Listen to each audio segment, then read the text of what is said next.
Patil news प्लॅनेटमध्ये आपल्या सगळ्यांचं पुन्हा एकदा स्वागत। खरं तर आजचा दिवस हा अतिशय महत्त्वाचा आहे, कारण मुंबई शहर आणि संपूर्ण राज्यभरामध्ये आज पावसाचा कहर पाहायला मिळालेला होता।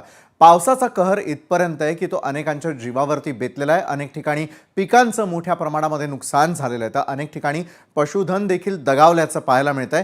मात्र या घडीच्या सर्वात मोठ्या बातमीनं आजच्या न्यूज प्लॅनेटची आपण सुरुवात करणार आहोत, ती म्हणजे मुंबईमधली मोनोरेल आणि मोनोरेल संदर्भातले सगळ्यात मोठे अपडेट्स आपण यावेळेला न्यूज प्लॅनेटच्या माध्यमातून लोकशाही मराठीवरती पाहतोय।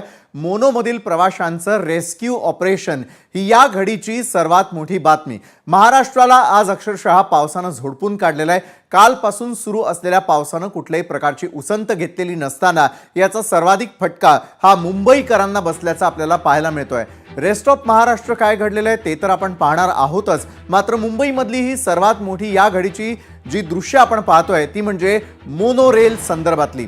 चेंबूर ते भक्ती पार्क अशा प्रकारच्या प्रवासासाठी आणि वेगवान प्रवासासाठी मुंबईकरांच्या सेवेमध्ये मोनोरेल दाखल झालेली होती। मात्र मोनोरेल दाखल झाल्यानंतरही आज त्या मोनोरेलची काय अवस्था आहे हे दाखवण्यासाठी यावेळेला सुरू असलेलं रेस्क्यू ऑपरेशन आणि त्याची दृश्य ही पुरेशी आहेत। यावेळेला जी आपण दृश्य पाहतो आहोत ती मुंबईतल्या मोनोरेल संदर्भातली आहे। रेस्क्यू ऑपरेशन आपण जैसे थे थेट घटनास्थळावरून लोकशाही मराठीची टीम आपल्यापर्यंत यावेळेला पोहोचवते आहे। आपल्यालाही प्रश्न पडलेला असेल की या दृश्यांमध्ये नेमकं काय दाखवण्याचा प्रयत्न करण्यात येतोय, तर मोनोरेलमध्ये प्रवासी गेल्या 1 ते 1.5 तासांपेक्षा जास्त काळ या ठिकाणी अडकून पडलेले आहेत। त्यांना कशा प्रकारे बाहेर काढण्याचा प्रयत्न सुरू आहे, तर जे 5 वर्षांपूर्वी किंवा यापूर्वी ज्याला मोनोरेल सुरू झालेली होती त्यावेळेला जी घटना घडलेली आहे त्याचीच पुनरावृत्ती आज अक्षरशः मुंबईकरांना पुन्हा एकदा सहन करावी लागते। त्याचं कारण असं आहे की मोनोरेलमध्ये प्रवासी मोठ्या संख्येने आल्यामुळे हा प्रवास कुठेतरी खंडित झाला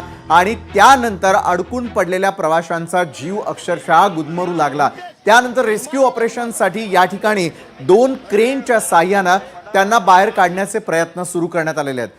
पहिली दृश्य जी आहेत ती लाईव्ह आहेत आपल्यापर्यंत, ज्यामध्ये एक गोष्ट स्पष्ट होताना दिसते की मोनोरेल जर अशी मध्ये कुठेतरी बंद पडली तर प्रवाशांना बाहेर कसं काढायचं, तर जीव मुठीत धरून यावेळेला रेस्क्यू ऑपरेशन करण्याची वेळ ही अग्निशमन दलावरती आलेली आहे। अग्निशमन दलाचे जे सर्व त्या ठिकाणी असलेले कर्मचारी आहेत, अधिकारी वर्ग आहेत, ते प्रवाशांना कसं सुरक्षितरित्या बाहेर काढता येईल या संदर्भातली दृश्य आपण एका बाजूला पाहतोय, तर दुसरी दृश्य जी आमच्यापर्यंत मुंबईतल्या मोनोरेलमध्ये प्रवास करत असलेल्या प्रवाशांनीच आमच्यापर्यंत पाठवलेली आहे ती दृश्य बरंच काही बोलून जाताना दिसत आहे। मोनोरेल असू दे किंवा मेट्रोनं प्रवास असू दे, रेल्वेनं प्रवास असू दे, मुंबईकरांसाठी तो हळूहळू जीव घेणा ठरत चाललाय की काय असा प्रश्न ही दृश्य पाहिल्यानंतर उपस्थित होताना दिसतो। कारण त्या ठिकाणी डब्यामध्ये जे प्रवासी अडकून पडलेले होते त्यांचा जीव गुदमरू लागला। जीव गुदमरू लागल्यानंतरही त्यांनी या ठिकाणाहून रेस्क्यू करण्यासाठी अनेक नंबरवरती संपर्क करण्याचा प्रयत्न केला, मात्र कुठल्याही प्रकारचा रिस्पॉन्स मिळालेला नव्हता। स्वप्नील जाधव आमचे प्रतिनिधी या संपूर्ण घडामोडी आपल्यापर्यंत न्यूज प्लॅनेट आणि लोकशाही मराठीच्या माध्यमातून पोहोचवणार आहेत। स्वप्नील, मी थेट आपल्याकडे येतो। मोनोमधील प्रवाशांचं रेस्क्यू ऑपरेशन यावेळेला सुरू आहे, मात्र आज मोनोरेलनं प्रवास करणाऱ्या प्रवाशांना कुठल्या दिव्याला सामोरं जावं लागलं हे आपल्याकडून जाणून घ्यायचं। तुमच्या सोबत प्रवासी असतील तर त्यांचं मनोगतही महाराष्ट्रासमोर आपण पोहोचवूयात यावेळेला। स्वप्नील,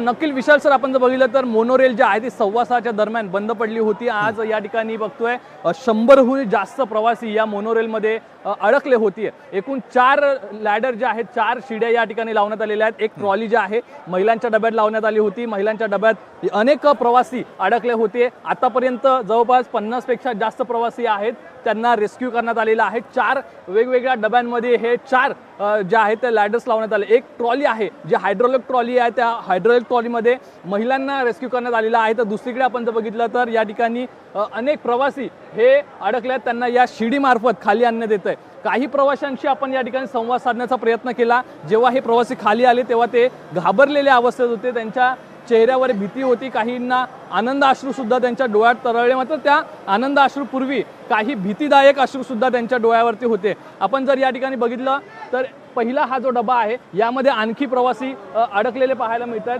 आणखी प्रवासी हे यातून खाली आणताना पाहायला मिळतात। त्यामुळे एकूण या ठिकाणी महिला प्रवासी हा पहिल्या डब्यामध्ये प्रवास करत होता, तर एकूण दुसऱ्या डब्यामध्ये सुद्धा असंख्य प्रवासी हे प्रवास करत होते. हा जो पुरुषांचा डब्बा आहे त्याच्या मागे सुद्धा आणखी पुरुष मंडळी आणि महिला त्या सुद्धा या ठिकाणी अडकलेल्या आहेत. संध्याकाळच्या सुमारास विशाल सर या ठिकाणी प्रत्येक जण आपल्या ऑफिसमधून घरी जाण्याच्या प्रयत्नात होता. खरं तर वेस्टर्न रेल्वे असेल, हार्बर रेल्वे असेल, मध्य रेल्वे असेल ठप्प झाली होती. त्यामुळे या चेंबूर सारख्या भागामध्ये राहणारे जे कर्मचारी वर्ग होते त्यांनी मोनोरेलने प्रवास करण्याचा मार्ग निवडला होता आणि त्यामुळे हे अनेक प्रवासी या ठिकाणी पाहायला मिळतात. आपण स्ट्रेचरवर बघतो या ठिकाणी काही अत्यावश्यक जे प्रवासी होते त्यांना स्ट्रेचर वापरण्यात आलेले आहे. डॉक्टरांची टीम सुद्धा या ठिकाणी दाखल झालेली आहे. काही या ठिकाणी ज्येष्ठ नागरिक सुद्धा आहेत. बाबा तुम्ही ट्रेनमध्ये होते का, मोनोरेलमध्ये होते का तुम्ही? काय नक्की अनुभव आला तुम्हाला मोनोरेलमध्ये? लाईट नव्हती, श्वास घ्यायला सुद्धा त्रास होत होता, काय सांगाल? एकूणच बघितलं तर हे ज्येष्ठ नागरिक जे आहेत ते सुद्धा मोनोरेलमध्ये अडकले होते. अद्याप त्यांच्या प्रतिक्रिया देण्यासारखी त्यांच्या स्थिती ही नाहीये. मानसिक स्थिती खरं तर विशाल सर आपण वरती जर बघितलं तर एका उंचावरती ही मोनोरेल बंद पडते. मोनोरेल बंद पडल्यानंतर जवळपास 2 तास या मोनोरेलमध्ये एसी नाहीये. आहेत तुकाराम काते आपल्यासोबत आहेत. तुकारामजी, मी आपल्याकडे येईल थेटपणे. स्थानिक आमदार आहात आपण. मोनोरेलचं हे काही पहिल्यांदा नाही, अनेक वेळेला असे प्रकार घडल्याचं पाहायला मिळत आहे. मात्र आज मोनोरेलच्या प्रवाशांना कुठल्या दिव्याला सामोरं जावं लागलं आणि रेस्क्यू ऑपरेशन कशा प्रकारे सुरू आहे, काय माहिती आपल्याकडे? तुकाराम कातेजी. हा, मला आता माहिती पडल्यानंतर मी निघालो तिथे. आता 2 मिनिटात तिथे पोहोचेन मी. आता 2 मिनिटात पोहोचल्यानंतर मी तुम्हाला सर्व सविस्तर सांगतो. आता मला माहिती पडल्यानंतर मी निघालो, कारण का माझ्याकडून फ्रीवे वरून असं यावं लागतं तिथे. तर फ्रीवेला येऊन बघतो पण अजून मला ती मिळाली नाही, कुठे बंद पडली ती. बरं तुकाराम कातेजी, खरं तर मुंबईकरांच्या सोयीसाठी अनेक वेळेला प्रवासासाठी अनेक संधी उपलब्ध होतात. त्यापैकीच एक म्हणजे चेंबूर पासून भक्ती पार्क पर्यंत प्रवासासाठी असलेली ही मोनोरेल पहिल्यांदा नव्हे पुन्हा एकदा ती त्या ठिकाणी अडकून पडल्याचं पाहायला मिळालं. 2 तास प्रवासी ज्या वेळेला अडकून आहेत, मदतीची याचना करतात, कुठल्याही प्रकारची मदत त्यांच्यापर्यंत पोहोचत नाही. अशा वेळेला प्रशासन किती सतर्क असायला हवं मोनोरेलचं? तुकाराम काते. हा, मोनोरेलचे जे प्रशासन आहे त्यांनी सर्व ही सुख सोयी करायला पाहिजे ना. आता वरती बंद पडलेले आहेत, तिथले जे प्रवासी आहेत ते जातील कुठे, हा प्रश्न मोठा पडलेला आहे. तर आता मी तिथे पोचलो. आता तर तिथे दिसतंय मला का, मी बघतो मी मुंबई महानगरपालिकेचे फायर ब्रिगेडचे वगैरे अधिकारी तिथे आलेले आहेत. त्यांना मी विचारतो आणि मी तुम्हाला सविस्तर प्रतिक्रिया माझी देतो. नक्कीच तुकाराम कातेजी, तुमच्या फोनची आणि प्रतिक्रियेची आम्ही वाट पाहतो आहोतच. यावेळेला स्थानिक आमदार तुकाराम काते आपल्या सोबत होते, ते देखील घटनास्थळी पोहोचलेले आहेत. स्वप्नील, तुकाराम काते त्या ठिकाणी पोहोचल्यानंतर जर अधिकची माहिती तुम्हाला घेता आली तर त्यांच्याशी निश्चितच संवाद साधा. मात्र स्वप्नील, एक महत्त्वाचा प्रश्न उपस्थित होतो की 1.5 ते 2 तास त्या ठिकाणी प्रवाशांना का अडकून पडावं लागतं आणि कुठल्याही प्रकारची मदत मिळत नाही? मोनो रेल्वे प्रशासन त्यावेळेला नेमकं काय करत होतं? हा प्रश्न या ठिकाणी महत्त्वाचा आहे आणि उपस्थित होतोय, कारण अनेक असंख्य प्रवासी या मोनोरेलमध्ये अडकले होते. 6:15च्या दरम्यान पुन्हा एकदा थांबवतो, काही प्रवाशांचे आपल्यापर्यंत प्रतिक्रिया येतात, थेट पाहूयात. कम से कम 1.5 घंटा. आपका नाम बता दीजिए. सुशील वराडकर. धन्यवाद. Thank you sir. कौन सा चैनल? सुशील म्हणून जे प्रवासी त्या ठिकाणी उपस्थित होते त्यांनी दिलेली प्रतिक्रिया आपण पाहिली की 1.5 ते 2 तास त्यांना अडकून पडावं लागलेलं होतं. स्वप्नील, मी आपल्याकडे येतो पुन्हा. स्वप्नील. नक्कीच हे प्रवाशांशी सुद्धा आपण संवाद साधण्याचा प्रयत्न केला, ज्यांनी सांगितलं की 1.5 ते 2 तास जे आहे तो या ठिकाणी मोनोरेलमध्ये अडकून पडले होते.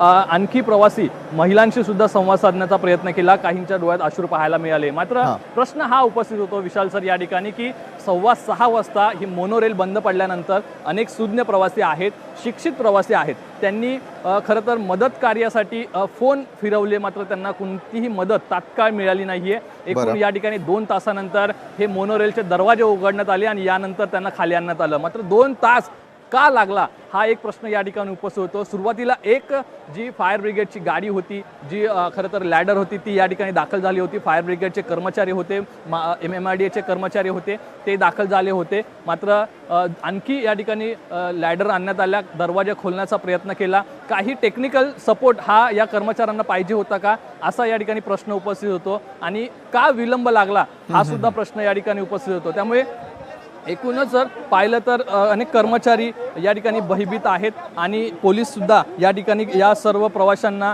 नेण्याचा प्रयत्न करताना पाहायला मिळत आहेत. काका काय सांगाल, तुम्ही होतात का या मोनोमध्ये? मी आताच खाली आलो.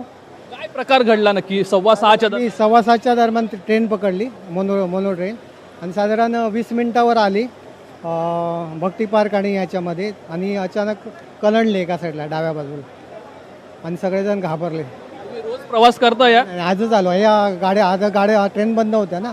मी टिळकनगरला राहतो, वडाळ्यापर्यंत लोकलने आलो, आणि पुढे असं मोनोने म्हटलं जाऊया. मी चेंबूरला राहतो ना, चेंबूरला उतरून घरी जाईन पटकन, पण असं झालं का आता नशीब. ही भीतीदायक परिस्थिती होती. लाईट गेली, नंतर एसी बंद झाला, श्वास घेण्यासाठी अनेकांना त्रास झाला. या ठिकाणी काय नक्की प्रकार घडला? महिलांच्या प्रतिक्रिया काय होत्या? काच फोडावी लागली सगळ्यांना.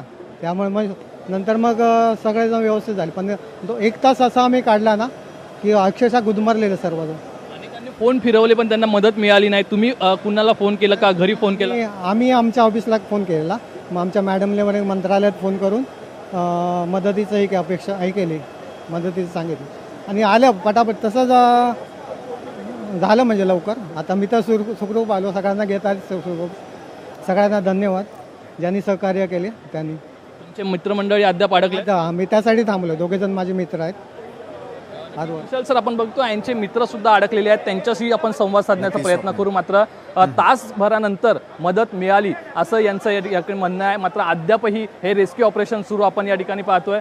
4 लॅडर्स जे आहेत ते लावण्यात आलेले आहेत, एक ट्रॉली लावण्यात आलेली आहे, आणि याद्वारे हे रेस्क्यू ऑपरेशन सुरू आहे. फायर ब्रिगेडचे कर्मचारी मात्र या ठिकाणी प्रयत्न करताना पाहायला मिळत आहेत. काही प्रवासी यांना खाली आल्यानंतर त्यांना ग्लुकोज असेल, पाणी असेल हे देण्यात येतं. त्यांची प्रकृती स्थिर करण्याचा प्रयत्न हा प्रत्येक जवान जो या ठिकाणी मुंबई फायर ब्रिगेडचा असेल किंवा पोलीस दलातला असेल हा करताना पाहायला मिळतोय. काहींना या लॅडरवरून खाली येताना सुद्धा मदत हे अग्निशमन दलाचे जवान करताना पाहायला मिळतात. विशाल सर, स्वप्नील, तुम्ही अशाच प्रकारे संपर्कात राहा. अगदी थोडक्यात ही बातमी काय आहे ही आपल्या महाराष्ट्रातल्या प्रेक्षकांपर्यंत आपण पोहोचवूयात. मुंबईमध्ये मोनोरेल ही प्रवाशांच्या सुखसोयीसाठी बांधण्यात आलेली होती. प्रवास वेगवान व्हावा यासाठी बांधण्यात आलेली होती. मात्र मुंबईमध्ये मोनोरेलनं प्रवास करणाऱ्या प्रवाशांचा जीव कसा टांगणीला लागतो हे दाखवण्यासाठी ही 2 दृश्य आपल्याला पुरेशी आहेत. एका बाजूला 4 त्या ठिकाणी देण्यात आलेल्या ज्या सगळ्या लॅडर्स आहेत त्याच्या साहाय्यानं बाहेर काढण्याचा प्रयत्न केला जातोय. काही ठिकाणी हे रेस्क्यू ऑपरेशन करण्यासाठी कशा प्रकारे अग्निशमन दलाचे प्रयत्न सुरू आहेत हे दाखवण्यासाठी ही 2 दृश्य खरं तर पुरेशी आहेत. मोनोमधील प्रवाशांचं रेस्क्यू ऑपरेशन सुरू असताना मात्र तास ते 1.5 तास मोनोरेलच्या प्रवाशांना का आपला जीव टांगणीला टाकावा लागला. एक भयावह अशा प्रकारची प्रतिक्रिया स्वप्नील आमचे जे प्रतिनिधी आहेत ते प्रवाशांशी बोलत होते त्यावेळेला आपल्याला ऐकायला मिळाली. ती म्हणजे अशी की ज्यावेळेला मोनोरेलनं प्रवास करत असलेले हे प्रवासी अक्षरशः बंद पडले आणि मोनोरेल एका बाजूला कलंडली. त्यानंतर राज्याचे उपमुख्यमंत्री एकनाथ शिंदे बोलताना दिसत आहेत प्रवाशांशी. थेट ऐकूयात. हॅलो, अरे बिलकुल घाबरू नका. एक दुसऱ्याला तुम्ही धीर द्या, आणि आता सगळी यंत्र